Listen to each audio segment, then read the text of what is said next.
नमस्कार, आज आपण कराडेश्वर मंदिरचे दर्शन घेणार आहोत, जे की रत्नागिरीतील नांदिवडे गावात आहे। इथे तुम्हाला फारच जुन्या काळातले हे दीपमाळा पाहायला मिळतात व कौलारू घरासारखं दिसणारं मंदिर सुद्धा। तर ह्या मंदिराचं बांधकाम फारच जुन्या काळातलं आहे। हे मंदिर एका समुद्राच्या किनाऱ्यावर निसर्गाच्या कुशीत वसलेलं आहे। समोर तुम्ही पाहता हे गणपती मंदिर आहे व माझ्या उजव्या हाताला शंकराच्या पिंडीचं मंदिर आहे।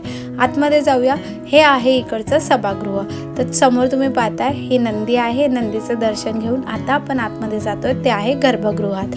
गर्भगृहामध्ये इथे तुम्हाला पिंड दिसते, जी की स्थापित पिंड आहे। इथे आम्ही दर्शन घेतले, तुम्ही सुद्धा एकदा नक्कीच भेट द्या।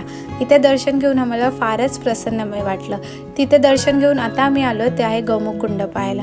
गौमुख कुंडाच्याच बाजूला तुम्हाला हे खारं पाण्याचा समुद्र सुद्धा पाहायला मिळतं। खारं पाणी असून सुद्धा ह्या गौमुख कुंडाला गोड पाण्याचा स्वाद येतो, हेच इकडचं वैशिष्ट्य।